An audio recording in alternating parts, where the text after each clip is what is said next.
कौन कौन सा? मृत्यु, त्यागपत्र या महाभियोग।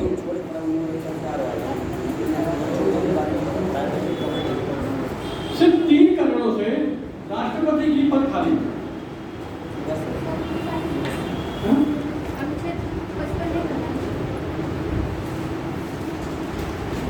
55 लाख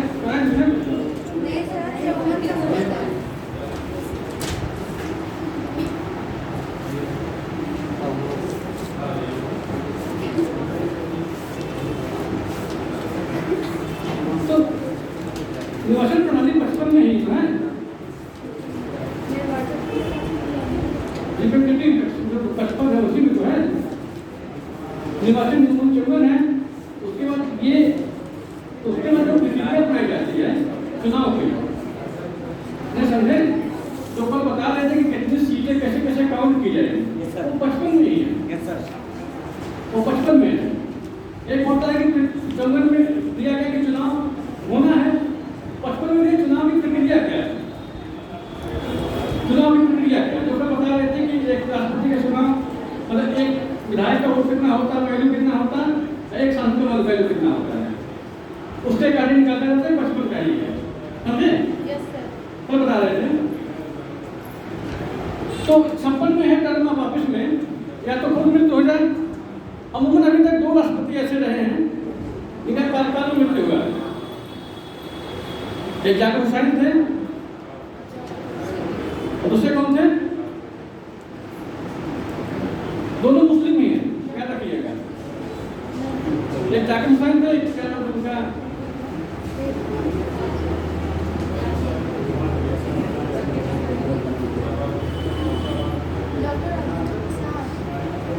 फखरुद्दीन अली अहमद। याद रखिएगा जो भी 2 राष्ट्रपति मरे हैं वो मुस्लिम ही थे, माइनॉरिटी से आते थे, दोनों ही लोग मरे हैं। ऐसे जगह आता है, हम लोग भी कंफ्यूज याद नहीं पड़ता है। एक जगह आता है कि ड्राफ्टिंग कमेटी के सदस्य कौन कौन थे, आता ना। एक अम्बेडकर जी अध्यक्ष थे, 6 और थे। हम लोग को बहुत भूलता था 6 के याद नाम क्या करें। उसमें सदुल्ला खान को छोड़ दिया जाए तो जितने भी सदस्य 5 थे सबके नाम में कृष्ण का नाम लगा है। हम लोग हमेशा याद नहीं था, जितने भी लोग उसमें हैं सबके नाम में एक कृष्ण का नाम लगा है। एक गोपाल है, एक कृष्ण है, मतलब कोई ना कोई कृष्ण का नाम लगा हुआ है। तब मुझे दिमाग में बैठ गया, जब ऑप्शन में आता था कृष्ण का नाम ढूंढते थे उसमें, जिसके नाम कृष्ण का नाम नहीं होगा तो उसे को मानते ये नहीं है। तो कुछ जगह इसमें है, इसमें हम जानते थे कि राष्ट्रपति में 2 मुस्लिम राष्ट्रपति थे, दोनों कार्यकाल में मर गए। मतलब 3 मुस्लिम राष्ट्रपति हुए, कलाम साहब भी थे, लेकिन 2 कार्यकाल में मरने वाले मुस्लिम राष्ट्रपति थे। तो अगर फिर कभी आता है कलाम साहब को छोड़ के, तो आता है तो आप दिमाग में बैठा लीजिए कि 2 लोग थे, उनको मना नहीं था। तो कुछ चीजें होती हैं जो दिमाग को उसमें अवसर पर रखा जाता है और उसकी अकॉर्डिंग याद कर लेते हैं, नाम नहीं याद कर पाते हैं। जैसे हल्का सा बता दें आपको, उनका नाम क्या था ड्राफ्टिंग कमेटी का। 6 लोग थे। अक्सर पूछा जाता है, किसी को याद है? हाँ देखो, बी.आर. अम्बेडकर साहब अध्यक्ष थे, आपको मालूम है। इसमें देखिए एन गोपाल स्वामी अयंगर, गोपाल लिखा हुआ है।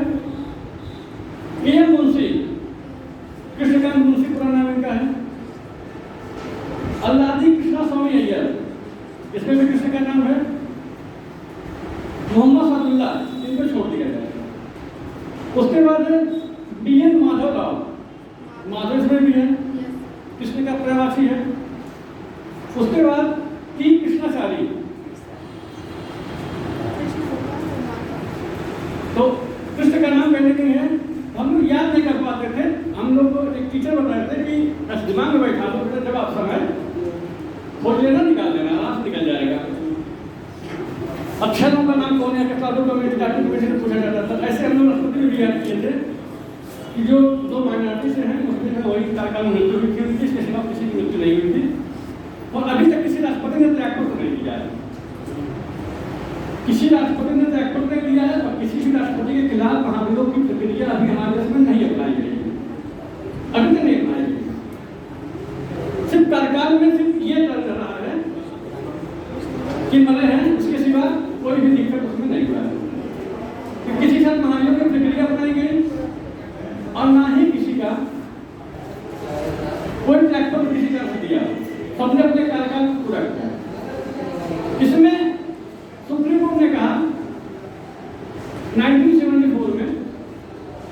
कि राष्ट्रपति का चुनाव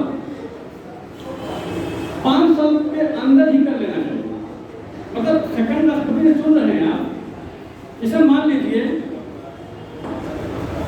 31 दिसंबर 2025 को राष्ट्रपति का कार्यकाल खत्म हो रहा है। 31 दिसंबर 2025 को राष्ट्रपति का कार्यकाल खत्म हो रहा है, वो 5 साल पूरा कर रहा है। तो इलेक्शन कमीशन ऐसा प्रोसेस अपनाएगा कि 1 जनवरी को ही शपथ लेगा।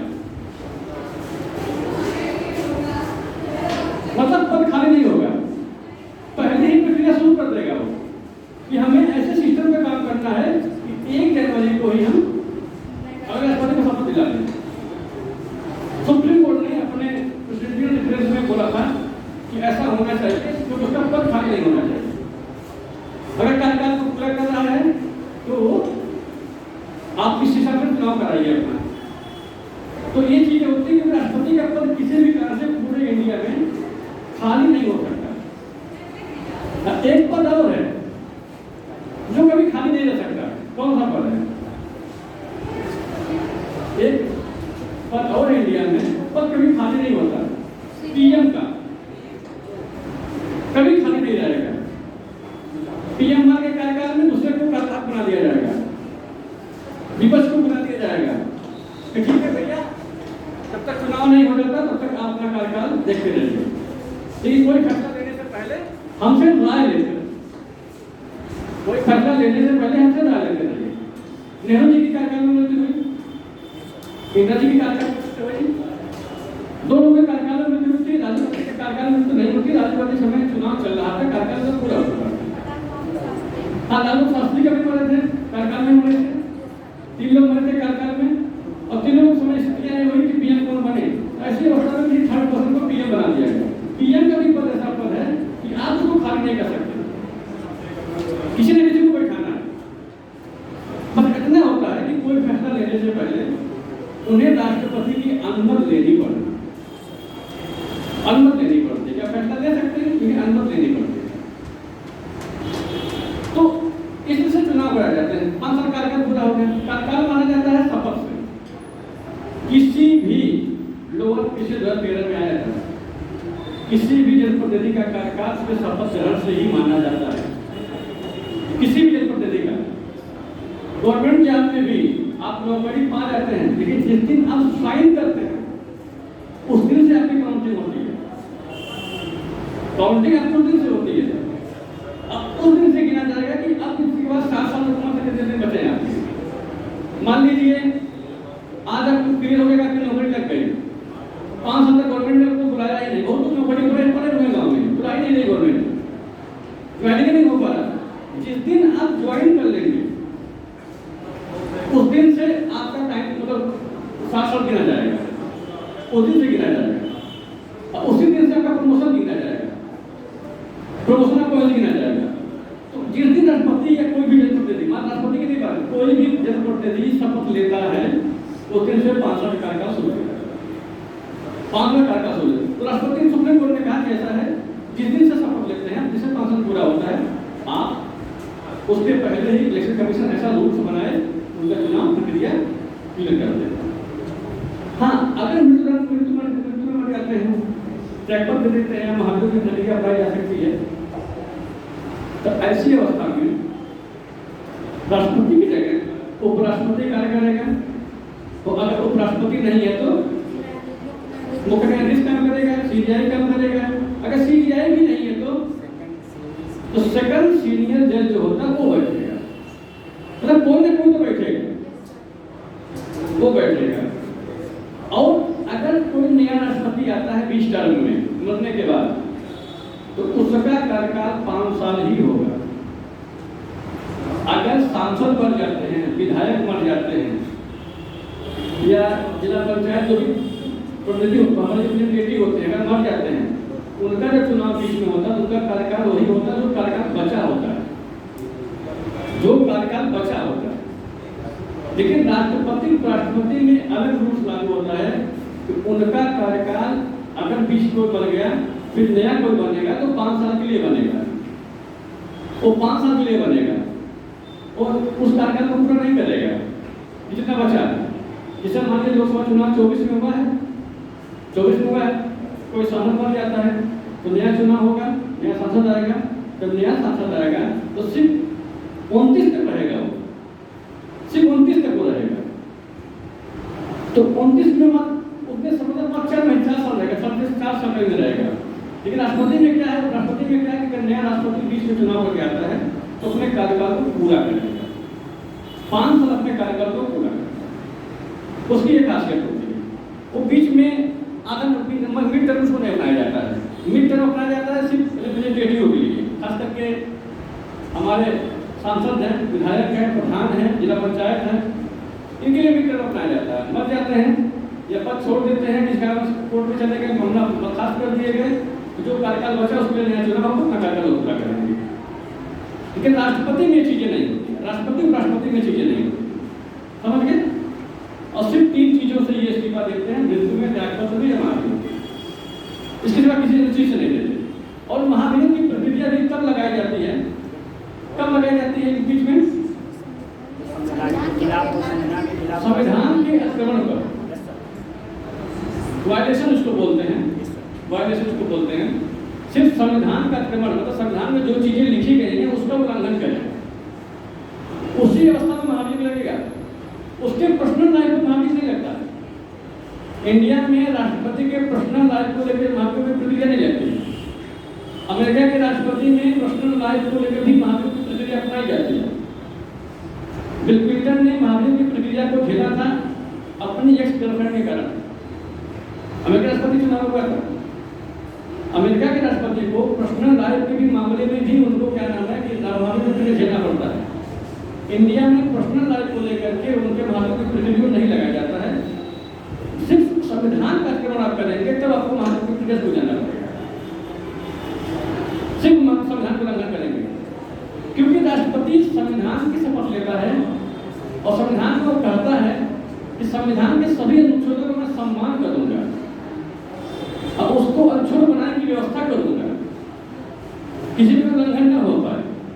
अगर मेरे द्वारा कोई गलती होती है तो मानवीय रूप से मैं इस पद के लायक नहीं रहूंगा, तो संविधान के विधान उल्लंघन का वो इस्तीफा दे देगा, मैं उसमें महाभियोग की प्रक्रिया चल जाएगी। उसको प्रेशर बना नहीं करता कि इस्तीफा दे देंगे। जिसे उपराष्ट्रपति धनखड़ साहब इस्तीफा दिए हैं, स्वास्थ्य कारणों से बताया गया है, मीडिया में कहा गया कि स्वास्थ्य कारणों से उन्होंने कहा कि हमने इस्तीफा दे दिया, स्वयं त्यागपत्र दे दिया, रिजाइन। लेकिन इंटरनल मामला क्या था, बिहार में जो SIR हो रहा था, विपक्ष पार्लियामेंट में उस पर बहस की समय मांग रहा कि पार्लियामेंट में बहस कराई जाए। और धनखड़ साहब क्योंकि राज्यसभा के सभापति होते हैं राष्ट्रपति, वो टाइम देने वाले थे कि इस डेट को बहस होगी, और गवर्नमेंट नहीं चाहती थी कि SIR में कोई बहस हो पार्लियामेंट में, गवर्नमेंट नहीं चाहती थी, गवर्नमेंट नहीं चाहती थी। लेकिन धनखड़ साहब ने कहा ठीक है, अपने सेक्रेटरी को आदेश दे दिया था कि अपनी कागजी कार्रवाई को पूरा करिए और एक डेट फिक्स करिए, उस पर बहस कराई जाए। फिर वे दबाव बनाएंगे कि भैया आप इस्तीफा देके हट जाओ, आप इस्तीफा देके हट जाओ। ऐसा ही मामला था, अभी जो मामला चल रहा है कि 30 दिन के अंदर जेल में भेजा जाएगा। आ रहा कानून भी PM हो कोई भी हो, 30 दिन के अंदर अगर कोर्ट में कोई जाता है जेल में तो इस्तीफा देना पड़ जाएगा, पद छोड़ना पड़ जाएगा। यही मामला 2012 में मनमोहन सिंह गवर्नमेंट ने बनाई थी एक योजना की 2 साल से ज्यादा कोर्ट सजा दे देता है, 2 साल से ज्यादा कोर्ट सजा दे देता है किसी को, तो उसको अपना पद छोड़ना पड़ेगा। उस कार्यकाल को 5 साल बढ़ाने की बात हो रही थी कि 2 साल से ज्यादा नहीं 5 साल सजा बोली जाए, क्योंकि उसमें लालू प्रसाद यादव ऑलरेडी उसमें 2 साल से ज्यादा सजा पा चुके थे, वो मंत्री थे सरकार में। लालू प्रसाद यादव सेंट्रल गवर्नमेंट में मंत्री थे, उनको 2 साल की सजा हो चुकी थी या उस केस से 2 साल सजा होने वाली थी। तो लालू और शिबू सोरेन 2 मंत्री थे जिनके ऊपर केसेस चल रहे थे, तो उन्होंने कहा 5 साल की सजा करवा दीजिए। तो 5 साल सजा करा दीजिए। कुछ लोगों ने कहा नहीं, ऐसा ये चीजें हटा दीजिए कि कोर्ट सजा देगी तो इस्तीफा देना पड़ेगा। फिर ये रिपोर्ट उसमें से हटा दिया गया, वो अनुच्छेद हटा दो, लाइन हटा दिया गया कि अब कोर्ट सजा देने पर किसी की सदस्यता नहीं जाएगी, ये लाइन हटा दिया गया। उसमें राष्ट्रपति कलाम साहब थे और कलाम साहब ने कहा ऐसा है, इस पर साइन करने की अपेक्षा नहीं है, कुछ समझता तो मैं इस्तीफा दे दूँ। जब उनके पास फाइल कैबिनेट ने भेजा कि बिना कोई सजा देने से, किसी को कोर्ट से सजा देने से किसी की सदस्यता नहीं जाएगी। और राहुल गांधी ने वो पर्चा भी महाराष्ट्र के एक चुनाव में फाड़ दिया था। मैं वैसे कानून को नहीं मानता हूँ। बड़ा मुद्दा उठा था कि आप पार्लियामेंट के पर्चे कैसे फाड़ सकते हैं, तो आज भी लपेटा जाता है उस चीज़ को लेकर। आज के पास उसे चल रही है। तो कलाम साहब ने कहा कि अगर ये लाइन आप हटाते हैं कि किसी को सजा देने की सदस्यता नहीं जाएगी, इसके सीधे करने से अच्छा मैं इस्तीफा देना बेटर समझता हूँ। और सुबह तक मैं इस्तीफा राष्ट्रपति को भेज दूंगा अपना। पूरी सरकार सकते में आगे ठीक है, कलाम साहब इस्तीफा दे देने तो बड़ी इंग्लिश खराब हो जाएगी।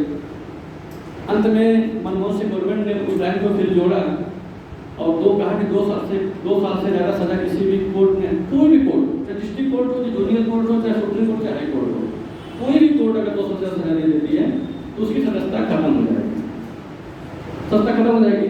और जैसे ये कानून लागू किया गया, झारखंड के पूर्व मुख्यमंत्री शिबू सोरेन जो भी मर गए जल्दी महीने पहले, और लालू प्रसाद यादव पे चुनाव बैन हो गया। अब वो चुनाव नहीं लड़ सकते क्योंकि उनको सजा कोर्ट ने 2 साल का सजा दे चुकी थी, वो बैन हो गया। और अगर कलाम साहब साइन कर देते उस पर तो शायद आदमी सब चुनाव लड़ते। इंडिया में आप बता दें 3 राष्ट्रपति ऐसे रहे हैं, डॉक्टर राजेंद्र प्रसाद, राधाकृष्णन और कलाम साहब। 3 राष्ट्रपति ऐसे रहे हैं जो प्रधानमंत्रियों की बात को नहीं मानते।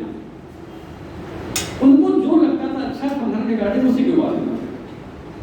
सिर्फ 3 राष्ट्रपति ऐसे हमारे देश में रहे हैं। इसके बाद जितने भी राष्ट्रपति हुए हैं, किसी की हिम्मत नहीं है कि पीएमओ के खिलाफ कुछ बोल दे। किसी की हिम्मत नहीं। राष्ट्रपति बने जरूर है, जो पीएमओ चाहता है वही होता है। पीएम जो चाहता है वही होता है। पीएम ने लिख के बोल दिया कि कुत्ते को गधा लिख दो तो कहेगा ठीक है गधा है। उनकी हिम्मत नहीं बोलने की। सिर्फ 3 को छोड़ दिया जाए, राजेंद्र प्रसाद, राधाकृष्णन और कलाम। तभी आगे बताएंगे उसके बारे में। फिलहाल अभी आगे आएगा पॉइंट, तब प्रधानमंत्री पढ़ेंगे। तब मृत्युदंड त्यागपत्र या महाभियोग की प्रक्रिया में हटाने के बाद अगर मिड टर्म में चुनाव होता है तो सरकार अपना 5 सालों पूरा करेगा। और इसको शपथ कौन दिलाएगा? इसको शपथ कौन दिलाता है? अच्छा, उसमें एक शब्द शपथ और प्रतिज्ञान, ओथ एंड अफर्मेशन, जो राष्ट्रपति में लिखा गया शपथ तथा प्रतिज्ञान, ओथ एंड अफर्मेशन शब्द यूज किया गया। एक होता शपथ। शपथ होता है कि मैं शपथ लेता हूं कि मैं ये काम करूंगा, मैं झूठ नहीं बोलूंगा, जो मैं काम कर रहा हूं तो मैं ऐसे करूंगा। एक प्रतिज्ञान ये होता है कि इंसानी कोई मामला मुझसे गलती में हो रहा है, उसको भी मैं संज्ञान लेकर मैं अपनी जिम्मेदारी को अपने ऊपर लूंगा। ये मैंने कहा मुझसे गलती से हो गया, ये मैंने कहा मुझसे गलती हो गई। गलती भी आपसे हो रही है तो आप इसकी जवाब दीजिए, आप भी उसकी जवाब दीजिए। आप इससे बच नहीं सकते। किसान मानवीय भूल हो गई, गलती था, सो नहीं पाया रात में, हमने स्विचर कर दिया, बहुत से फायदे जाते हैं, सर जल्दी स्विचर हमने कर दिया, ये कर दिया। आप ये नहीं कर सकते। प्रतिज्ञान का मतलब ये होता है कि अगर आप मालिक बने हैं तो गलती से भी गलती मत करें। ओथ एंड अफर्मेशन लिखा जाता है उसके राष्ट्रपति के चुनाव में। ये आपके जो सूची है शपथ की, तीसरी सूची, उसमें कौन सूची है? शपथ किसमें है? कौन सी सूची शपथ है? पहले में राज्य है, दूसरे में वेतन है, तीसरे में शपथ है। उस शपथ में राष्ट्रपति उपराष्ट्रपति का शपथ नहीं होता है। सबके शपथ उसमें दिए गए। राष्ट्रपति उपराष्ट्रपति का शपथ का अनुच्छेद में दिया गया है। वो अनुच्छेद कौन सा है?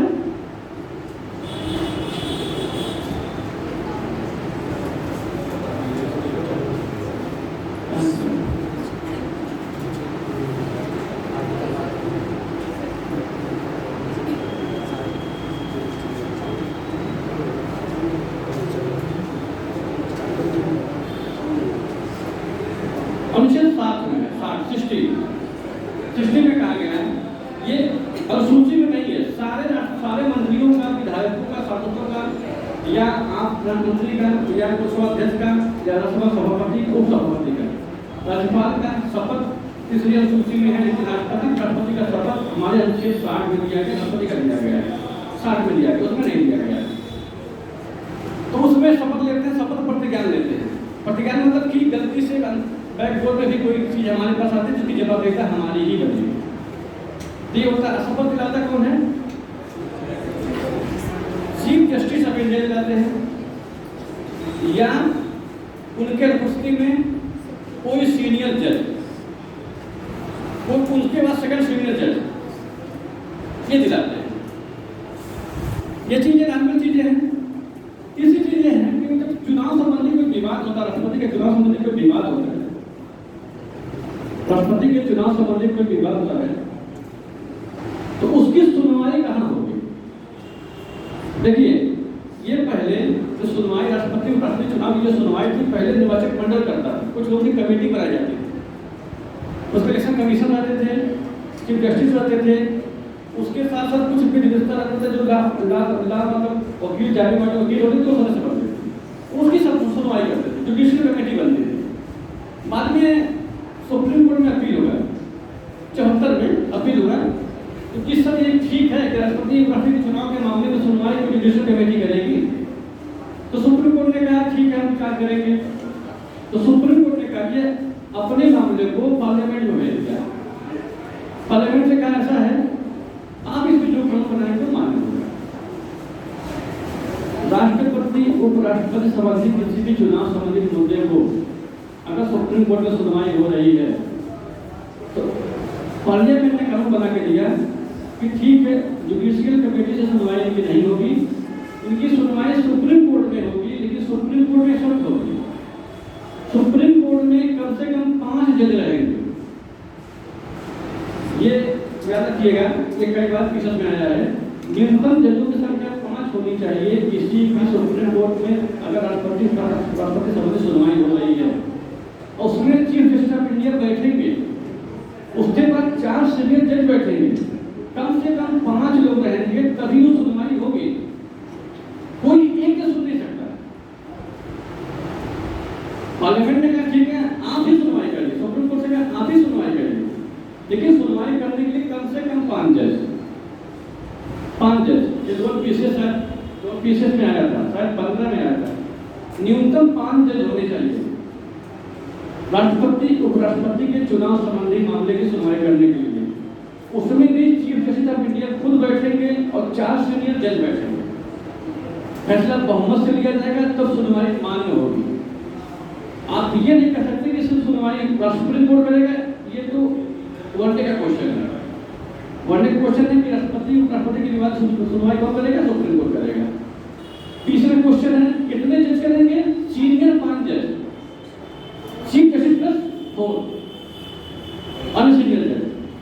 उससे कम नहीं सुनवाई करेंगे। हाँ, उससे ज्यादा जज हो सकते हैं, उससे ज्यादा जज हो सकते हैं, उससे कम जज नहीं होते। ये ध्यान रखिएगा, क्योंकि सुप्रीम कोर्ट में मामला गया तो उसने कहा कि सुप्रीम कोर्ट ने राष्ट्रपति को भेज दिया, पार्लियामेंट को दे दिया। पार्लियामेंट ने कहा ऐसा है, कैबिनेट भेजा, ऐसा आप लोग बताइए कि इस पर हम क्या करें। तो पार्लियामेंट ने कहा ऐसा कि सर आप ही जो फैसला लीजिए, लेकिन ठीक है आप ही सुनवाई करिए, लेकिन रूल्स के तहत सुनवाई करिए। एक रूल्स पास कर दिया और फैसला बहुमत से होना चाहिए। मतलब 5 लोग अगर हैं, 3 लोग अगर सहमत होंगे तभी वो फैसला मान्य होगा। सुप्रीम कोर्ट से सुनवाई नहीं होती है, सुप्रीम कोर्ट सुनवाई से नहीं होती है। कोई फैसला जाता है फिर जजों में वोटिंग होती है, उसी जजों में वोटिंग होती है। 2 जज नाराज हैं, नहीं तो उस फैसलों के खिलाफ है, 3 फैसले के पक्ष में है तो फैसला मान्य होगा। अगर 3 फैसले के खिलाफ है, सुनवाई चल रही है, फैसला रद्द हो जाएगा। ये नहीं होता कि हम जज हैं, हम जो चाहे सो बोल दें, ये नहीं कर सकते यार। क्योंकि जो रिग्रेटिंग एक्ट पहली बार आया था और 4 जजों की कमेटी सुप्रीम कोर्ट की पहली बनी थी कोलकाता में, तो वही तय कर दिया गया था पहली बार कि जजेस अपने फैसले को इंडिविजुअल नहीं ले सकते हैं, बहुमत से फैसला सुनाएंगे। रेगुलेटिंग एक्ट 1774 में 73 में एक बना था, 74 में कोर्ट बनी थी सुप्रीम कोर्ट, उसी समय तय कर दिया गया था। और उसी तरह गवर्नेंस काउंसिल बनाई गई जिसमें 4 सदस्य थे। एक गवर्नर जनरल बस 3 सदस्य थे, और ये कहा कि कोई फैसला बहुमत से आप लेंगे, जिसमें एक सदस्य किचनर था, वो विरोध करता था कार्नवालिस का, कानून का वो विरोध करता था। तो ये रिपीटिंग एक 1773 में ही लिख दिया गया था। वो फैसला आज भी है कि कोई भी फैसला सुप्रीम कोर्ट में जाता है तो आपको बहुमत से फैसले देने, डेमोक्रेटिक सिस्टम लागू रहेगा, इंडिविजुअल आप नहीं कर सकते। हाँ, सुप्रीम कोर्ट का चीफ जस्टिस आप अपने व्यू कर सकते हैं, बात कर सकते हैं, लेकिन आपको भी कुछ लागू करना है तो आपको बहुमत से देना पड़ेगा। तो ये कहा गया ठीक है, सुप्रीम कोर्ट से कहा गया ठीक है, सुनवाई करिए, कम से कम 5 जज रखिए आप। ये लोगों ने पूछा गया था, ये किसी को नहीं पता था कितने जज होते हैं, सब जानते थे कि शायद 13 या 15 में पूछा गया था, किसी को नहीं पता था कितने जज सुनवाई करते थे, और ये हम लोग पढ़े भी नहीं थे। जब क्वेश्चन आया अब इसमें कितने जज होते हैं, अच्छा लिखा क्या था, chief justice of India plus 4 जज, chief justice of India plus 3 जज, ऐसे लिखा था। और उसमें समझ नहीं आ रहा था, चीफ जस्टिस ऑफ इंडिया सुनवाई तो करते हैं लेकिन कितने जजों के साथ करती है, किसी को पता नहीं था। पहली बार क्वेश्चन आया, तो पहली बार क्वेश्चन आया तो बाद में किताबों ने इसको रिफरेंस लिखना शुरू किया। तो पीसीएससी की जो तैयारी करते थे लड़के तो डीपली पढ़ाते हैं, उन्होंने बताया कि नहीं 5 जज होते हैं और सीनियर 5 जज होते हैं, सुनवाई करते हैं। तब सबको सिविल के बच्चों को मालूम हुआ ये चीज, तो ऐसे चीजें थी। तो उनकी सुनवाई सुप्रीम कोर्ट में होगा। और वो एक केस करने वाले जो वकील थे, जज थे, उनका नाम था, जो उन्होंने इस पर केस किया था, डॉक्टर खालिद बनाम इलेक्शन कमीशन। एक केस किया 74 में, डॉक्टर खालिद बनाम election commission, Washington election commission ने केस किया था इस मुद्दे को लेकर के। पहले आपका विषय नहीं है, ये किसी जगह का विषय है, तो समझ रहे हैं। अब आइए राष्ट्रपति की रिक्तता के बारे में हो गया। राष्ट्रपति कितनी बार राष्ट्रपति को कितनी बार राष्ट्रपति का चुनाव लड़ सकता है? 2, मैक्सिमम 2। हाँ, हमारे देश में तो कई छोटे छोटे पॉइंट है, अमेरिका लेकिन कितनी बार लड़ सकता है इसके लिए सुप्रीम संविधान में कुछ बोलता नहीं है, यस सर, अपने यहाँ कुछ कहता नहीं है। लेकिन प्राय होता क्या है कि अमूमन 2 बार अटल जनरल साहब को छोड़ दिया जाए, अटल जनरल साहब को छोड़ दिया तो 2 बार की बात नहीं। लेकिन अगर बनना चाहे तो कोई रूल नहीं है इसमें, 5 बार भी हो सकता है। जैसे अमेरिका में राष्ट्रपति 2 ही बार बन सकता है, वह रूल्स है, 2 बार से राष्ट्रपति नहीं बन सकता, 2 टर्म उनका होता है और 2 किसी टर्म का नहीं जाएगा। लेकिन इंडिया में क्या है कि अगर देखा जाए तो लोग एक ही टर्म के लिए हो रहे हैं, लेकिन कोई रूल नहीं है, जितना जब नहीं बना बैठ सकते हैं, क्योंकि संविधान पे कहीं कुछ कहता नहीं है। आप लंबे समय तक बैठ सकते हैं, अगर आपकी सहमत है तो राजेंद्र प्रसाद के बाद, राजेंद्र प्रसाद के बाद किसी भी कोई भी राष्ट्रपति और इलेक्शन को राष्ट्रपति छोड़ दिया जाए तो कोई भी 2 बार नहीं बैठता, 2 बार कोई नहीं बैठता, जिनके 2 बार ही बैठे। अच्छा, क्या वेतन और भत्ता कहाँ से दिया जाता है? ये सब कॉमन क्वेश्चन है, बहुत ज्यादा पूछता है ये सब। वेतन भत्ता कहाँ से दिया जाता है? संचित कंसोलिडेटेड फंड से दिया जाता है। कंसोलिडेटेड फंड क्या होता है?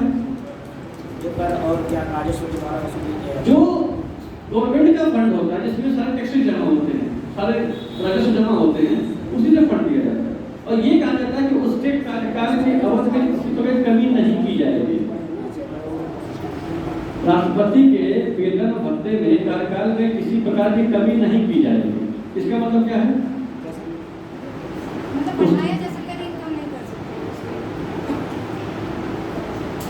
नहीं, ऐसा नहीं है। राष्ट्रपति उपराष्ट्रपति वेतन अधिनियम 1998 मोदी सरकार ने पास किया है, अभी जल्दी 18 में। राष्ट्रपति उपराष्ट्रपति वेतन अधिनियम 1998 पास किया है।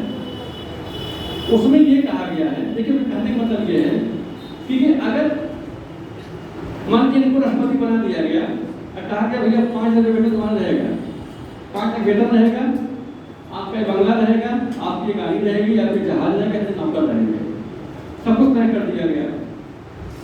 अब बीच में आप वेतन बढ़ा रहे हैं या घटा रहे हैं, वो अगले राष्ट्रपति के लागू रहेगा, उन पे लागू नहीं होगा। आप वेतन बढ़ाएंगे तो उन पे उनको नहीं मिलेगा। आप कहेंगे हम वेतन बढ़ा रहे हैं राष्ट्रपति का, तो जो नया राष्ट्रपति होगा उसको मिलेगा और उनको वही मिलेगा। मतलब आपको अगर 10 नौकर दे दिए तो 11वां नौकर नहीं दिया जा सकता।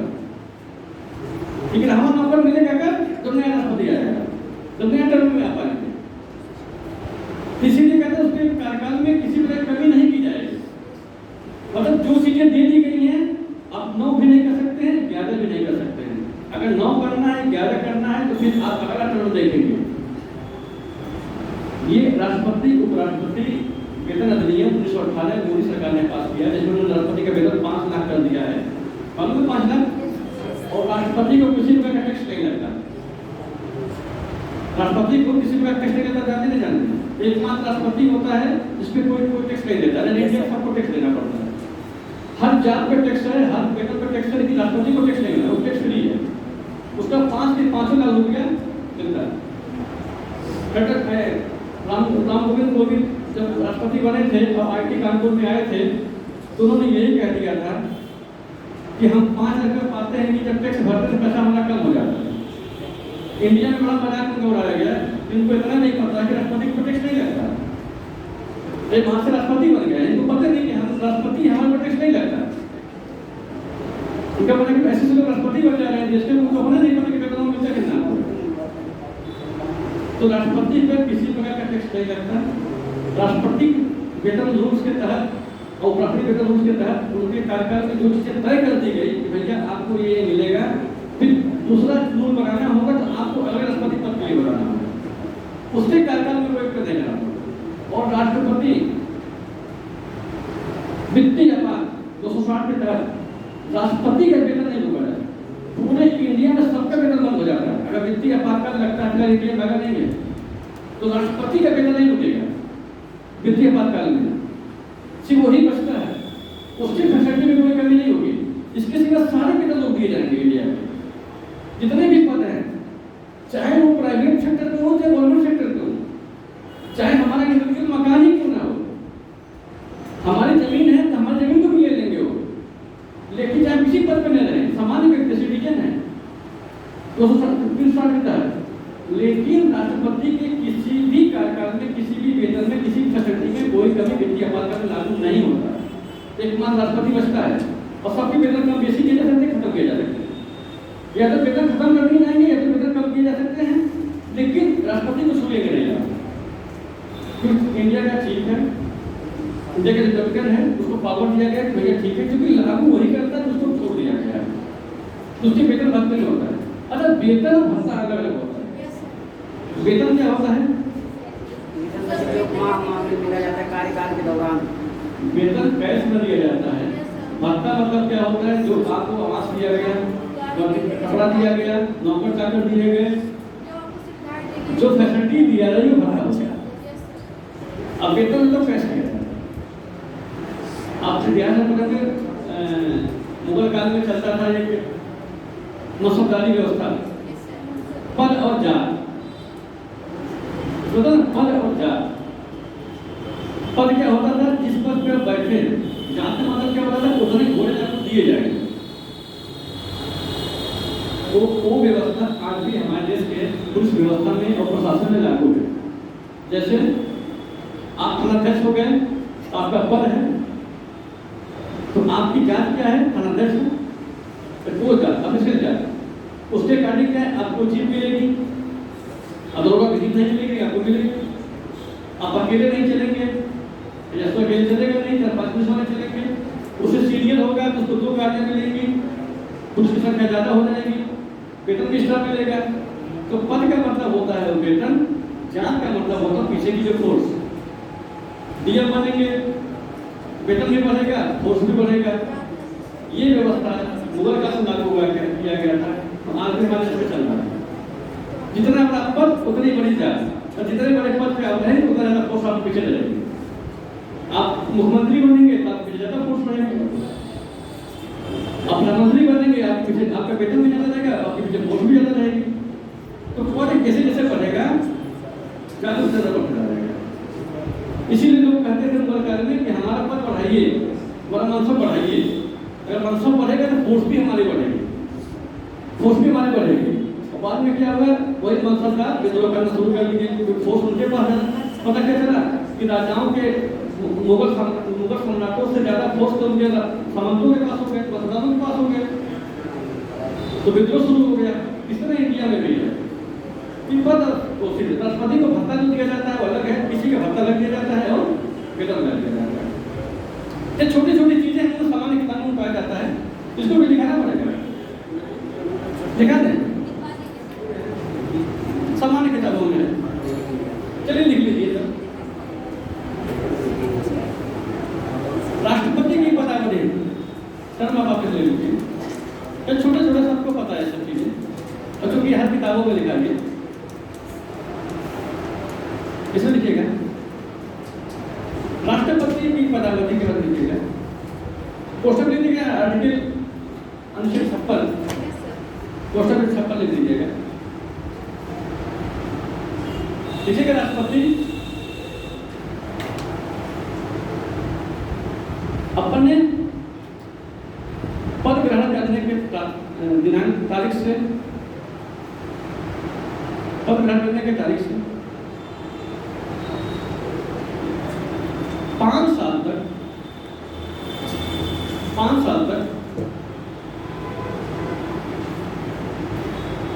कार्यकाल को पूरा करता है, कार्यकाल को पूरा करता है। यदि मृत्यु, त्यागपत्र,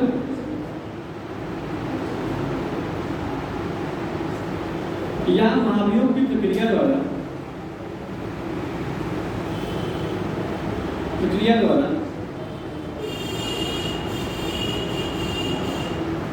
पद रिक्त हो जाता है,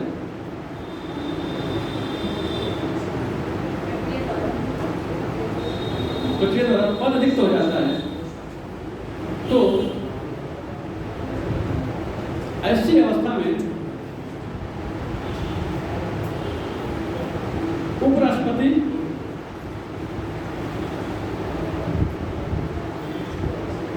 उस पद को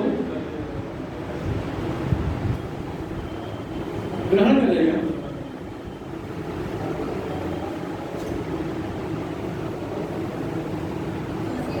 उस पद को ग्रहण करेगा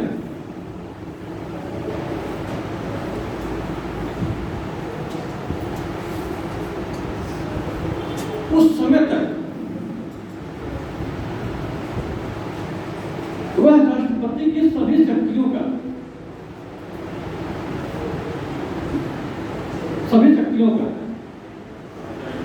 प्रयोग करेगा, सभी शक्तियों का प्रयोग करेगा। अगर राष्ट्रपति त्यागपत्र दे देता है या किसी का सीट खाली हो जाती है तो उपराष्ट्रपति बैठता है, तो उपराष्ट्रपति को सारी फैसिलिटी मिलेगी, राष्ट्रपति की फैसिलिटी होती है, और सारे शक्ति का प्रयोग करेगा।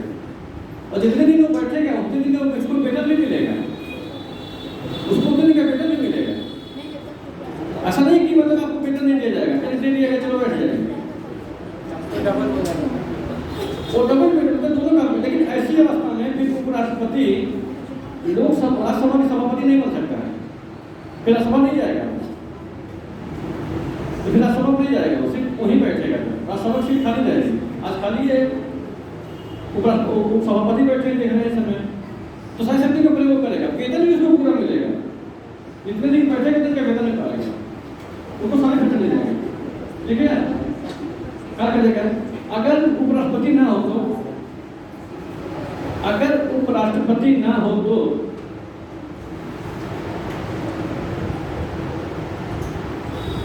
तो ऐसी अवस्था में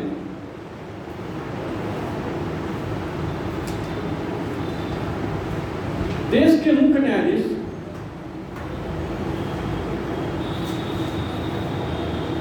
या अन्य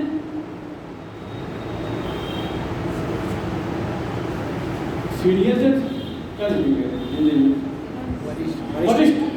वरिष्ठ जज, न्यायाधीश उस पद पर आसीन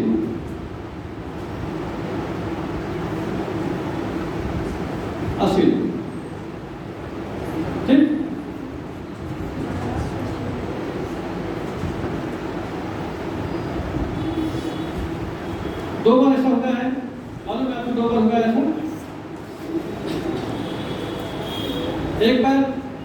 न्यायमूर्ति एम हिदायतुल्लाह बैठे हैं। जब डॉक्टर साहब मर गए थे, बीबी गिरी उपराष्ट्रपति बने, फिर बीबी गिरी ने कार्यभार संभाला, तो इंदिरा गांधी ने कह दिया तुम ही चुनाव लड़ जाओ। तो वो चुनाव लड़ गए तो फिर उपराष्ट्रपति पद खाली हो गया। तो ऐसी अवस्था में एम हिदायतुल्लाह जो चीफ जस्टिस थे उस समय, वो क्या किया इंडिया के राष्ट्रपति। दूसरी अवस्था में पड़ा जब वो मर गए, क्या नाम फखरुद्दीन अली अहमद वाले, तो उस अवस्था में चीफ जस्टिस इंडिया ने बैठे थे, बीबी जस्टिस बैठा दिया।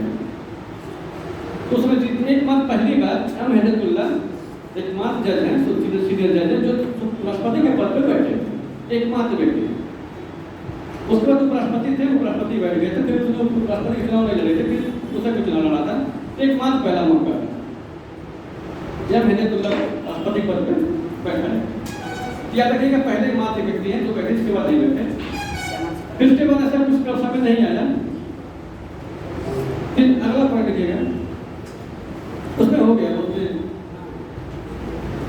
अब लिखिएगा शपथ तथा प्रतिज्ञान। शपथ तथा प्रतिज्ञान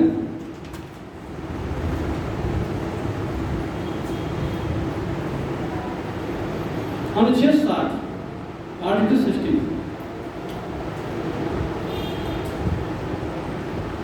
राष्ट्रपति को शपथ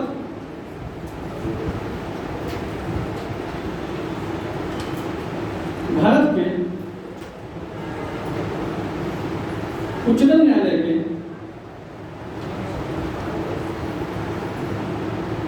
मुख्य न्यायाधीश,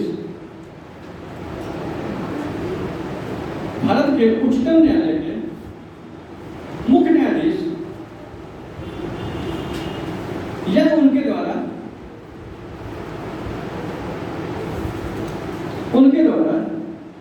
नियुक्त कोई अन्य न्यायाधीश, उनके द्वारा नियुक्त कोई अन्य न्यायाधीश शपथ दिलाए।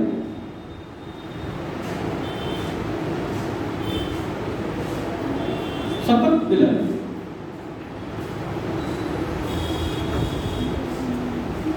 ठीक।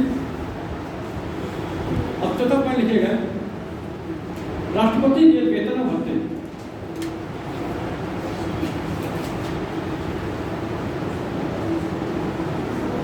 राष्ट्रपति का डेथ हो जाए क्या राष्ट्रपति का डेथ हो जाए, डेट हो जाए 6 महीने के अंदर। अभी महाभियोग की प्रक्रिया बताएंगे उसको, महाभियोग की पूरी प्रक्रिया है उसमें बताएंगे। तो 6 महीने के अंदर सबका, मात्र राष्ट्रपति का ही नहीं, इंडिया में जितने भी चुनाव होते हैं, चाहे चुनाव प्रधान का हो चाहे किसी का हो, ये महाभियोग की प्रक्रिया 61 में है। वो उसका अलग पार्ट है, उसमें बताएंगे कैसे पास होगा, कैसे क्या नहीं पास होगा, वो अलग होता है। अभी तो इनमें ये नॉर्मल चीजें हैं जो हर जगह मिल रहे हैं। राष्ट्रपति के भत्ते उसमें लिखिएगा, राष्ट्रपति उपराष्ट्रपति वेतन अधिनियम 1958, राष्ट्रपति उपराष्ट्रपति वेतन अधिनियम 1958 के तहत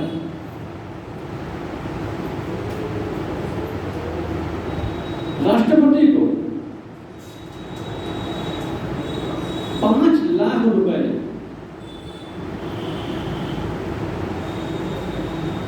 रुपए महीना वेतन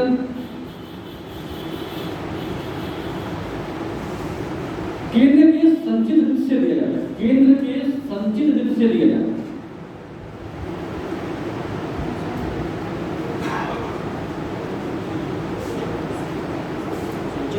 संचित वित्त से दिया जाता है, निश्चित दिया जाता है। उसके कार्यकाल में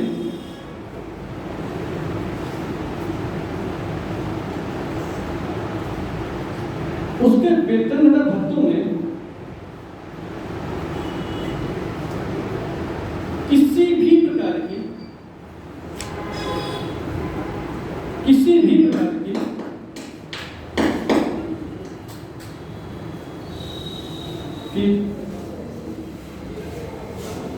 कमी नहीं की जा सकती, नहीं की जा सकती।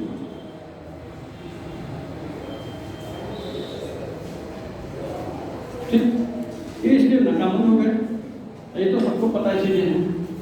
अब अगला पॉइंट पे आते हैं महाभियोग की प्रक्रिया। महाभियोग की प्रक्रिया इम्पीचमेंट जिसको बोलते हैं, इम्पीचमेंट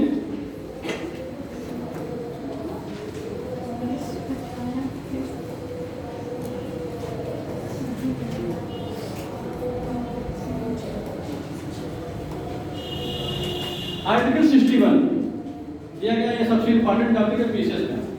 पीसेस भी सबसे इंपॉर्टेंट टॉपिक माना जाता है। राष्ट्रपति पर एक ही बार महाभियोग की प्रक्रिया लगती है जब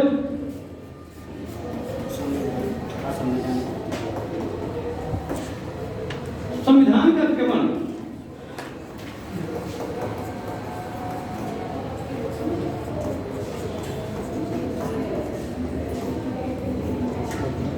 अच्छा, अतिक्रमण क्या होता है?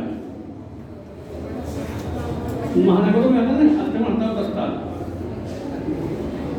हिंदी में कहीं सुने होंगे अतिक्रमण होता है क्या? नहीं, जैसे अतिक्रमण शब्द जो आता है यहाँ भी आता है आपके मतलब सभी नगर पालिकाओं में भी अतिक्रमण दस्ता आया है, अखबारों में छपा आता है इसका अलग नहीं। अतिक्रमण का मतलब ये होता है कि जो रूल्स बनाए गए हैं आप उसके खिलाफ काम कर रहे हैं। नगर पालिका ने कहा कि नाली के पीछे रहना है, दुकान नाली के पीछे होना चाहिए। अब आधा सड़क की दुकान खोले हैं तो फिर जेसीबी लेकर नगर पालिका जो दिन रास्ता आता है ठोक लेके पक्का तक गिरा है फेंको फैला होता है। नगर पालिका कहता है कि गाड़ी पार्किंग में खड़ा होना चाहिए, आप चौराहे गाड़ी खड़ा कर रहे हैं, जिसे यहाँ खड़ा किया सब रास्ते में, अभी गोरखपुर होकर काम ले जाते हैं। तो अतिक्रमण जो भी रास्ता होता है नगर पालिकाओं में कि अगर रूल्स के नगर पालिका के रूल्स के खिलाफ आप काम करते हैं तो वो आपको हटा देगा, सजा देगा। तो यहाँ भी यही है कि संविधान का अतिक्रमण आप करते हैं या संविधान किसी अनुच्छेद का उल्लंघन आप करते हैं तो आप पर महाभियोग की प्रक्रिया चलाई जाएगी। तो संविधान में जो चीजें लिखी गई उसी के अकॉर्डिंग आपको काम करना है, उसके खिलाफ जैसे कोई काम आप किए आप पर महाभियोग की प्रक्रिया के द्वारा कार्रवाई की जाएगी। अगर महाभियोग की जो प्रक्रिया होती है वो ऐसे नहीं होता है। सबसे पहले क्या होता है, लोकसभा राज्यसभा में से किसी भी सदस्य, लोकसभा हो या राज्यसभा हो, क्या सुनिएगा, लोकसभा हो या राज्यसभा हो, उसमें कम से कम 1/3 सदस्य लिखित रूप से, टोटल 1/3 लिखित रूप से लोकसभा अध्यक्ष को या राज्यसभा के उस सभापति को लिख के देंगे कि राष्ट्रपति पर महाभियोग की प्रक्रिया अपनाई जाए, और उस लिखित आदेश में उसका कारण लिखेंगे, उसका कारण लिखेंगे लिखित रूप से कि ये चीजें मैं लिख रहा हूं, ये कारण है, 1/3 सदस्य लिख के देंगे लोकसभा या राज्यसभा में से किसी में से कि सब इसमें महाभियोग की प्रक्रिया कराई जाए। उसमें लोकसभा अध्यक्ष क्या करता है, उस लेटर को कैबिनेट के पास भेजता है, कैबिनेट में विचार करता है, फिर लोकसभा अध्यक्ष से कहता है ठीक है आप प्रक्रिया की शुरुआत कर दीजिए। तो जिस दिन प्रक्रिया की शुरुआत करनी होती है महाभियोग की प्रक्रिया की, उस दिन के 14 दिन पहले एक लेटर लोकसभा अध्यक्ष क्या करता है, राष्ट्रपति के पास भेजता है 14 दिन पहले कि आप पे इस कारण से महाभियोग की प्रक्रिया लगाई जाएगी और लोकसभा या राज्यसभा में उस दिन बहस की जाएगी, किस दिन शुरू होगा। मतलब क्या है, इसमें से 1/3 लोगों ने हमको लिख के दिया कि इनको हटाएगा, हमने कैबिनेट में विचार करने के लिए दिया, कैबिनेट ने कहा सही बात है ये गलती कर रहे हैं, इन्होंने अतिक्रमण की गलती की है, ठीक है आप प्रक्रिया शुरू करें। आज 27 तारीख है, आज से हम जो डेट रखेंगे, मान लीजिए 14 दिन के बाद होता है, आज से 14 दिन जोड़ लीजिए, तो कल आज में फाइनल दिया, कल 28 से 14 दिन जोड़ेंगे। तो कल हम क्या करेंगे, वो लेकर राष्ट्रपति को दे देंगे कि आपके महाभियोग की प्रक्रिया चलेगी, आज से 14वें दिन शुरू होगी, पार्लियामेंट में 14वें दिन शुरू हो जाएगा। अब 14 दिन के अंदर या तो आप या फिर आपकी जूनियर काउंसिल, जो मतलब आपके एडवाइजर है, लॉ एडवाइजर, या तो खुद बोलिए या लेटर लॉ एडवाइजर को भेजिए, पार्लियामेंट के किसी भी सदन में जाकर के अपनी सफाई पेश करने का आपको मौका मिलेगा। आप अपनी बातों को कहने का मौका मिलेगा, मौका दिया जाएगा कि सर ये चीजें गलत हैं, ऐसा नहीं है, मैंने ऐसा नहीं किया है। या तो खुद दीजिए या तो लॉ एडवाइजर के पद पे आप जाकर के किसी अपने लॉ एडवाइजर, तो वकील होते हैं, सभी बड़े लोग लॉ एडवाइजर होते हैं, उनको भेजिए, आप उसमें पेश करेंगे। अब पेश करेंगे, मानो की बातों को पार्लियामेंट के लोकसभा सदस्यों ने नहीं माना, उनकी बातों को नहीं माना, उन्होंने बहुत दूर के उन्होंने नहीं मानेंगे, आपने जो कहा गलत है, आप आचरण उल्लंघन किए हैं तो किए। और एक चीज और है, राष्ट्रपति के महाभियोग की प्रक्रिया का अगर कुछ चल रहा है या महाभियोग की प्रक्रिया लगा है, ऐसी अवस्था में सुप्रीम कोर्ट राष्ट्रपति नहीं जा सकता। एकमात्र राष्ट्रपति का चुनाव ऐसा है कि राष्ट्रपति उसके खिलाफ सुप्रीम कोर्ट नहीं जा सकता कि सर हमको हटाया जाए। चुनाव की गड़बड़ी के माध्यम से कोई गड़बड़ी होती है उसकी सुप्रीम कोर्ट में जा सकते हैं। चुनाव कराते समय दो प्रत्याशी लड़ रहे हैं, एक प्रत्याशी राष्ट्रपति बन गया, दूसरा हार गया, उसके बाद इसमें गड़बड़ी हो रही, उसके लिए वो जाएगा सुप्रीम कोर्ट, लेकिन महाभियोग की प्रक्रिया वो सुप्रीम कोर्ट नहीं जाएगा, वो सुप्रीम कोर्ट नहीं जाएगा कि हमारे राष्ट्रपति महाभियोग की प्रक्रिया लगा रहे हैं। क्योंकि पार्लियामेंट के अंदर जो भी चीजें होती हैं, सुप्रीम कोर्ट किसी भी मुद्दे पे, उस पर किसी भी मामले में उस पर इंटरफेयर नहीं कर सकता। पार्लियामेंट लोकसभा के अंदर, राज्यसभा के अंदर कोई भी मामला है, उसमें सुप्रीम कोर्ट कोई भी स्टेटमेंट नहीं दे सकता, कोई भी फैसला नहीं, कोई भी मामला सुन नहीं सकता। पार्लियामेंट में जूता चप्पल चल जाए, किसी का कलम पकड़ लें, कुछ भी कर लें, लेकिन सुप्रीम कोर्ट उसमें एक्शन नहीं लेगा, क्या हमारा मामला नहीं है। और लोकसभा अध्यक्ष और राज्यसभा के सभापति का मामला है, क्योंकि वहाँ का चीफ जस्टिस वही है। ये बनाया गया दल बदल अधिनियम 1992 जो राजीव गांधी सरकार ने बनाया, फिर वाजपेयी जी ने इसको मजबूर किया, कारण सुप्रीम कोर्ट के कोर्ट पार्लियामेंट के अंदर कुछ नहीं करेंगे। मतलब राष्ट्रपति सफाई पेश करेगा पार्लियामेंट में, अपने काउंसिल से कहेगा पेश करेंगे, लोगों ने नहीं माना, नहीं पार्लियामेंट ने नहीं माना, दोनों लोगों ने नहीं माना, नहीं हम लोग महाभियोग की प्रक्रिया चलाएंगे, क्या ठीक है चला। अब उसमें क्या होगा, लोकसभा राज्यसभा के सभी सदस्य बैठेंगे, राष्ट्रपति में वो बैठना होता है, अन्य लोगों में लिखा गया कि महाभियोग की प्रक्रिया से हटाए जाएंगे, राष्ट्रपति में लिखा गया कि महाभियोग से हटाए जाएंगे। अब ध्यान रखिएगा, उपराष्ट्रपति चीफ जस्टिस ऑफ इंडिया अगर हटा जा रहे हैं, कह तो महाभियोग की प्रक्रिया से हटाए जाएंगे, राष्ट्रपति महाभियोग से हटाए जाएंगे। प्रक्रिया एक शब्द है, ये दोनों को अंतर कर देता है। जितने भी लोग बैठेंगे उसमें सबको बैठना अनिवार्य है, जितने भी मेंबर्स हैं उसमें नॉमिनेट मेंबर भी रहेंगे, सारे मेंबर बैठेंगे। तो प्रस्ताव लोकसभा या राज्यसभा से उसका 2/3 पास होगा, फिर अगले पार्लियामेंट में जाएगा, वहां भी सभी लोग बैठेंगे, उसमें 2/3 पास होगा, उस दिन से वो माना जाएगा कि पद रिक्त हो गया है। अगर उसमें 10 से 15 लोग भी चले गए उठ के, तो प्रस्ताव रोक दिया जाएगा, क्योंकि राष्ट्रपति में कहा गया कि महाभियोग से हटाए जाएंगे, और उसमें कहा गया महाभियोग की प्रक्रिया से हटाए जाएंगे। महाभियोग की प्रक्रिया में क्या होता है कि जितने लोग बैठे हैं आज, इसमें संख्या 100 की है, 50 है, तो 50 का 2/3 होना चाहिए। जितने भी लोग उपराष्ट्रपति में, सुप्रीम कोर्ट जज में और कई प्रमुख में हटाना होगा, कई प्रमुख को हटाना होगा, कितने लोग बैठे, भाई 200 आए हैं, सब लोग नहीं आए, सिर्फ 200 का 2/3 कर देते हैं। लेकिन राष्ट्रपति में 202 बैठाइए, पहले 200 में 2 बैठेंगे, उसका 2/3 होगा। अगर 10 बंदे लोग गायब हो गए तो प्रक्रिया टल जाएगी, प्रक्रिया टल जाएगी। तो ये कहा जाता है कि राष्ट्रपति में महाभियोग से हटाया जाता है, अन्य लोग महाभियोग की प्रक्रिया से हटाए जाते हैं। मतलब रूल्स अपनाया जा रहा है, लेकिन थोड़ा सा फाटी कर दिया जा रहा है, फाटी कर दिया जाए कि ठीक है जितने लोग लगे उसका 2/3, इसमें सबको बैठना है, और अलग अलग लोकसभा पास करेगा 2/3 से, फिर राज्यसभा में जाएगा, या राज्यसभा में 2/3 पास है तो लोकसभा में जाएगा। उन दोनों से पास होने के बाद 2/3 से पास हो जाएगा तो उस प्रक्रिया को ओके मान लिया जाएगा कि आज ये हटा दिया गया।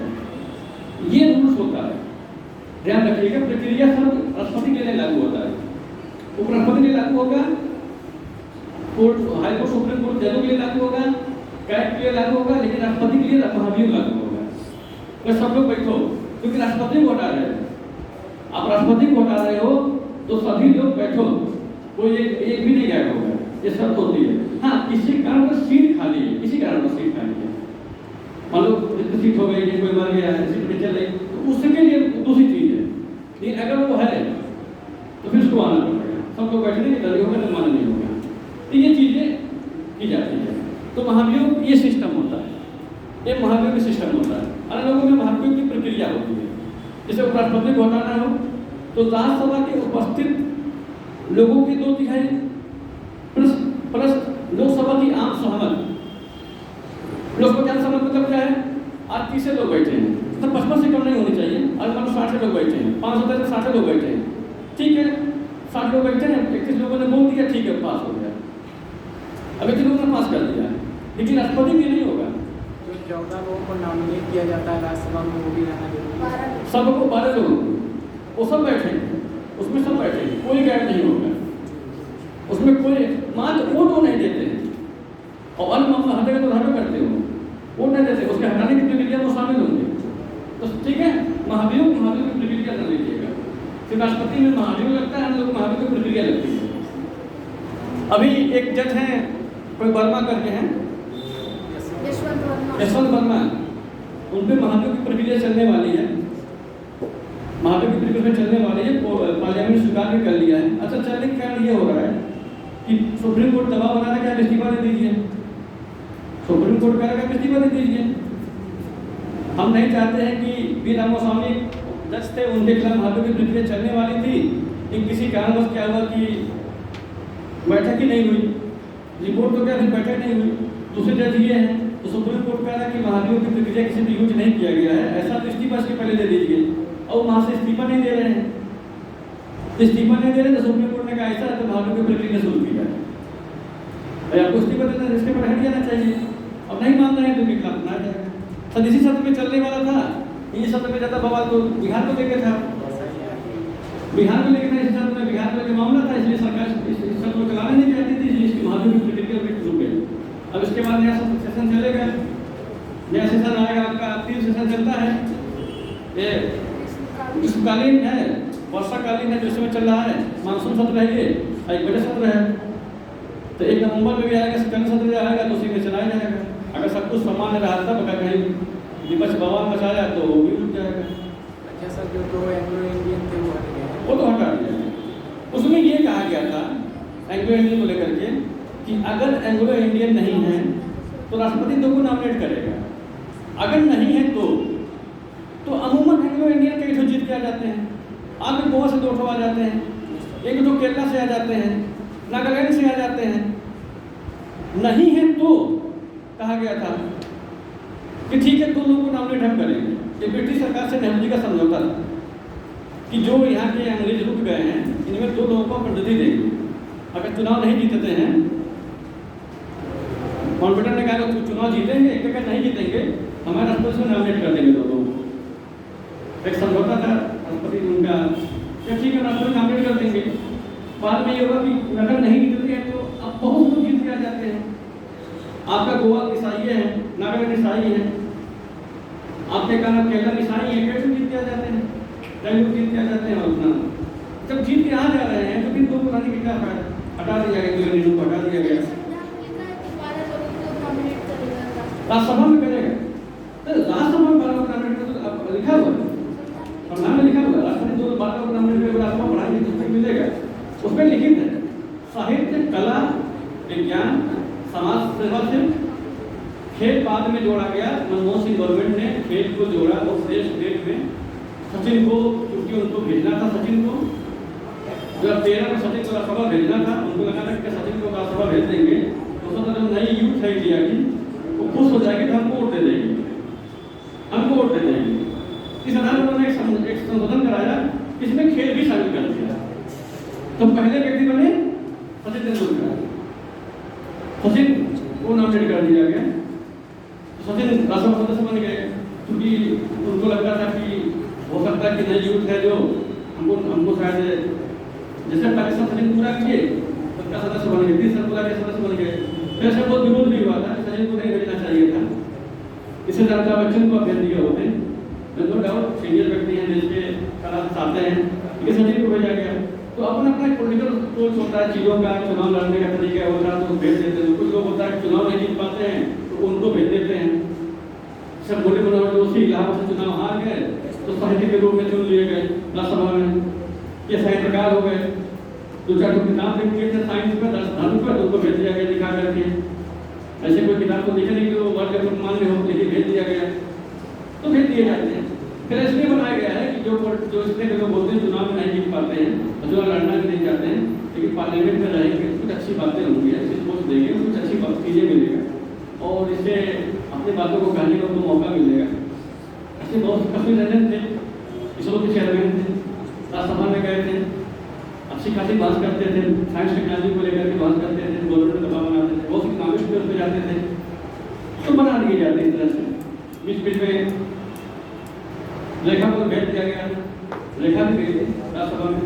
पहली जयंती माला थी जब क्रिकेट में आया था, पहले राज्यसभा सदस्य वैजयंती माला थी, बनाया गया था। क्रिकेट में पूछा गया था तो उसमें कि कौन ऐसे हीरोइन जो पहली राज्यसभा गई थी उसमें वैजयंती माला थी, तो कुछ भेजा गया था कला के रूप में, क्योंकि वैजयंती माला उस समय की सबसे बड़ी भारतनाट्यम की नृत्यांगना थी, इसलिए उनको भेजा गया था।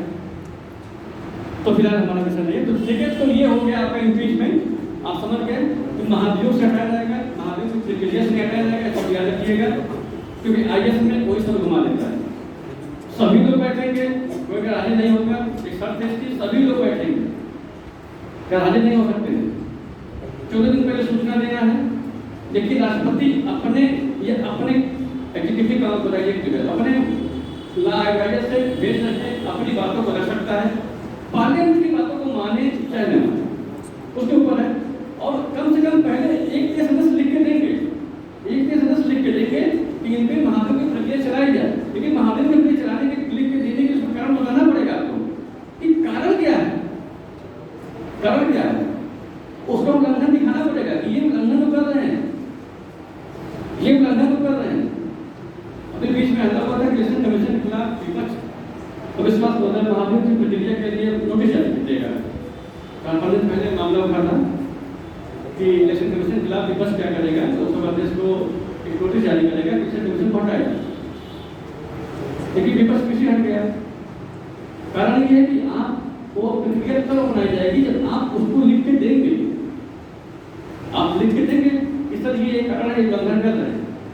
तो इलेक्शन कमीशन ने ऐसा कोई डेटा दिया ही नहीं आपको कि आप उसका फार्म पकड़ लें, तो सब ओपन ही रखा हुआ है, उसका प्रूफ तो चाहिए आपके पास, तो प्रूफ है नहीं, इसीलिए हल्ला बहुत मचा। लेकिन जब लोग रखो प्रस्ताव तो कहाँ से प्रस्ताव लिख के देना पड़ेगा, तो लिख कर देंगे कि कैसे लिख के देंगे। अगर मान लो राहुल गांधी विपक्ष के नेता है तो लिख के नहीं देंगे तो उनकी तो दिक्कत हो जाएगी, ये दिक्कत हो जाएगी, आप खुद उल्लंघन कर रहे हैं, आप मजाक बना दिए हैं।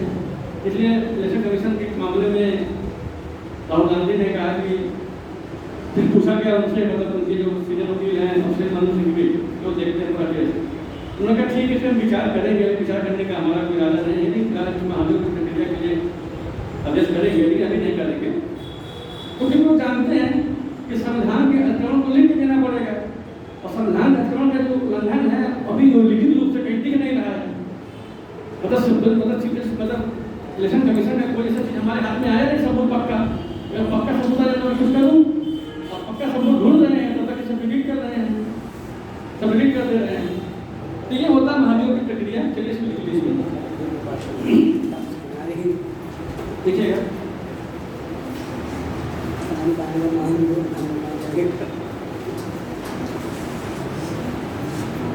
देखिएगा अनुच्छेद 61 के तहत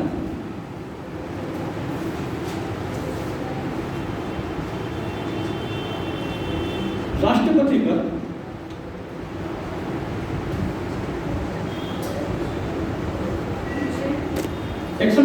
राष्ट्रपति पर संविधान के अतिक्रमण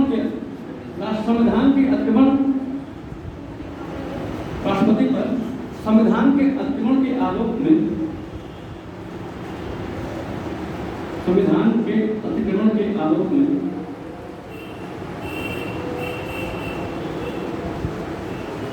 महाभियोग की प्रक्रिया अपनाई जा सकती है।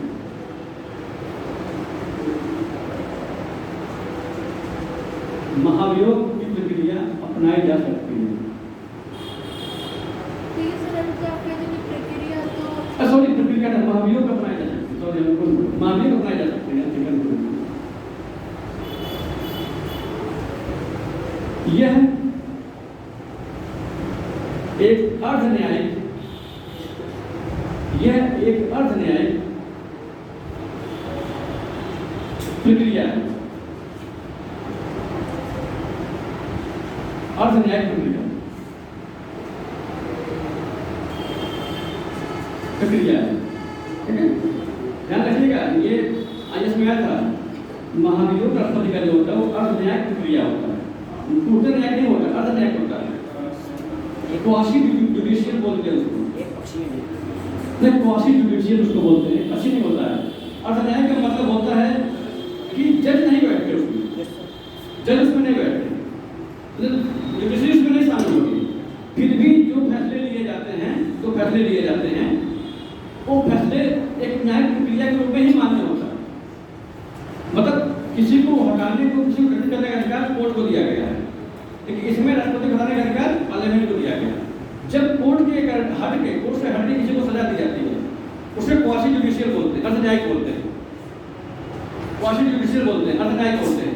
इसके लिए अनुच्छेद 323 में भी आपको क्या ये मिलेगा, आपको मतलब जैसे कि एक बोलते हैं आपके, उसको बोलते हैं, सुप्रीम कोर्ट ने उसको बनाने के लिए बोल दिया था, उसको क्या बोलते हैं, जैसे जो ऑफिसरों की सुनवाई करते हैं, रेलवे के अपने जो जोन होते हैं, रेलवे के अपने जज अलग होते हैं, जज नहीं होते हैं।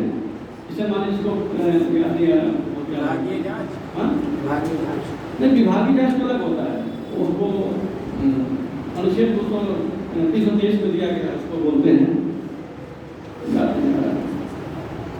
उसमें ये जैसे हाई कोर्ट से मान लीजिए सेना है, सेना के पास कोर्ट होता है, मसला चलता है, सेना का, उसमें जज नहीं बैठते, सेना के सीनियर अधिकारी बैठेंगे, कोई मामला आएगा तो सामने आएगा, आपको बुलाया जाएगा, वो उसको सजा देंगे। उसी तरीके से कभी कभी क्या होता है, किसी अधिकारी को कोई सीनियर अधिकारी परेशान कर रहा है, यदि निलंबित कर दिया, वेतन काट लिया, तो वो उसकी अपील कोर्ट में नहीं करेगा, कोर्ट में नहीं करता वो। इससे माने किसी अधिकारी के वेतन काट लिया गया, किसी अधिकारी को निलंबित कर दिया जाए, बार निलंबित किया जा रहा है, तो सीधे कोर्ट नहीं जाएगा वो। तो एक जिले लेवल पर यूपी में जिले में 5 काउंसिल होते हैं, मतलब इंडिया में कुल 5 हैं। अब कुछ जगह पर जैसे गोरखपुर जोन का लखनऊ में, गोरखपुर रेलवे जोन का लखनऊ, तो गोरखपुर रेलवे जोन का किसी कर्मचारी का वेतन कट गया, किसी कर्मचारी का मान लीजिए उसका ड्यूटी नहीं लगा रहे हैं, ज़्यादातर ड्यूटी लगा दे रहे हैं या पसंद कर रहे हैं, तो वो क्या करेंगे, अपनी अपनी लखनऊ में सुप्रीम कोर्ट बैठती है, उसमें सीनियर लोग जो होते हैं, मतलब इसमें अधिकारी होते हैं, उनकी सुनवाई 5 लोगों की सुनवाई होती है, अपील करता है, फिर उसको दायरा लोग देखते हैं, देखने के बाद मतलब आदेश करते हैं कि आप इनके साथ ऐसा क्यों करते हैं, इनके साथ क्यों करते हैं। इसका एक अजीब शब्द है, एक अच्छा शब्द है उसको, उसमें सुप्रीम कोर्ट ने बोल भी दिया था एक बार कि उसके खिलाफ भी अपील आप हाई कोर्ट सुप्रीम कोर्ट में कर सकते हैं। पहले क्या था, उसके खिलाफ अपील नहीं कर सकते थे, उसके खिलाफ अपील कर सकते थे। इसको मतलब क्वासी जुडिशियल अर्ध न्यायिक प्रक्रिया। अर्ध न्यायिक प्रक्रिया मतलब क्या है, जज तो नहीं है, लेकिन जज जैसा ही काम हो रहा है। आप पिछले लोग देखे हुए बोलते नहीं है, सजा देने का कोर्ट का आपका काम नहीं, बोलते ना, सजा देने का काम कोर्ट का आपका काम नहीं है, पिछले को सुनना देता है, लेकिन सजा दे रहे हैं कि कोर्ट आप जज नहीं है, उसको अर्ध न्यायिक प्रक्रिया बोलते हैं, अर्ध न्यायिक प्रक्रिया को बोलते हैं, समझ गए। बस जज ले रहे हैं, कार्रवाई होगी वही, तो ये अर्ध न्यायिक प्रक्रिया होती है। जहां भी ऐसी चीजें होती हैं, जहां बैठेंगे नहीं, वहां पर अर्ध न्यायिक प्रक्रिया होगी। ठीक है, अब आगे लिखिएगा। अर्ध न्यायिक प्रक्रिया है लोकसभा या राज्यसभा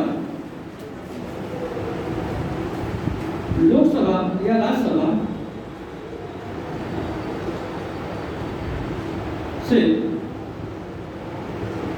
1/3 सदस्य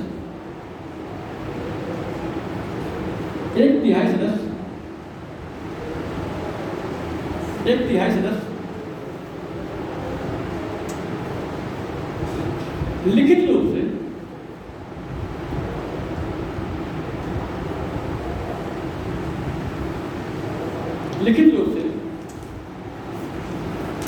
लोकसभा के अध्यक्ष या राज्यसभा के सभापति,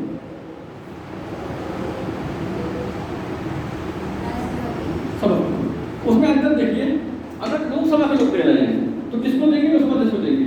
अगर राज्यसभा के लोग दे रहे हैं तो राज्यसभा सभापति को देंगे। ये नहीं कि इनको दे देंगे, अपने अपने चीफ को देंगे। वो जहां कोई लोग पहले पास होता है तो राज्यसभा के सभापति को, लिखित रूप से सभापति को क्या लिखे? लिखित रूप से सभापति को ज्ञापन सौंपेंगे।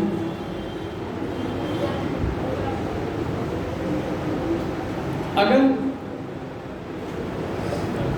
प्रक्रिया सही पाई जाती है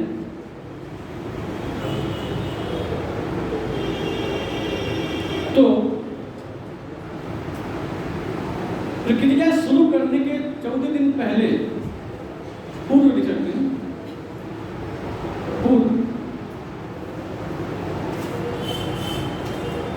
राष्ट्रपति को सूचना भेजी जाएगी। राष्ट्रपति को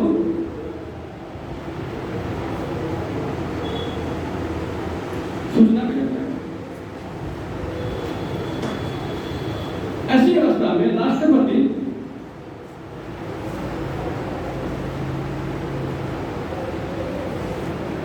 अपने या किसी अन्य विधिक अधिकारी को, विधिक अधिकारी, लॉ एडवाइजर, विधिक अधिकारी को या सलाहकार को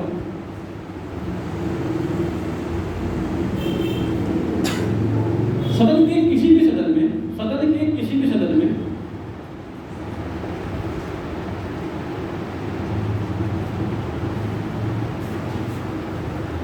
तो अपनी बात कहने का या रखने का अधिकार हो, कहने का या रखने का अधिकार।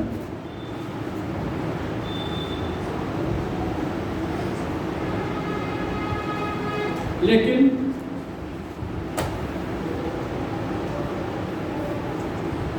अगर उल्लंघन सत्य पाया जाएगा तो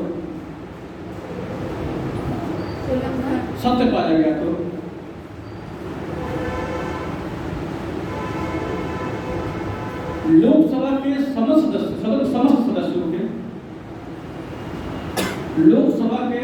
सदस्यों के टोटल समस्त सदस्यों के 2/3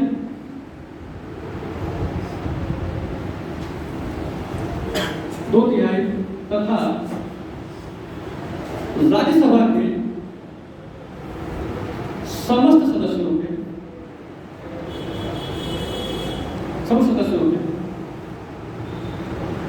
2/3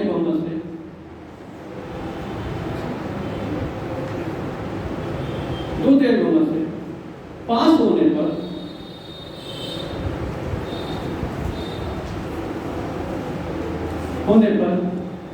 उस दिन से राष्ट्रपति का पद रिक्त माना जाएगा। ठीक,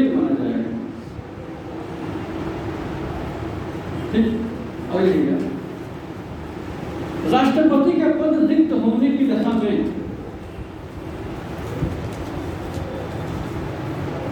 6 महीने के अंदर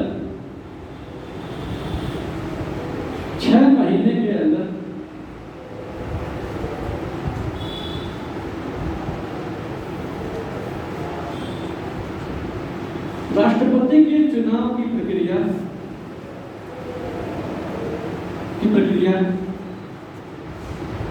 राष्ट्रपति के चुनाव की प्रक्रिया के द्वारा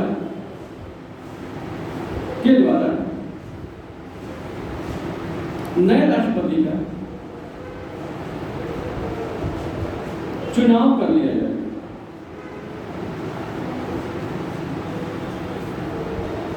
कर लिया जाए।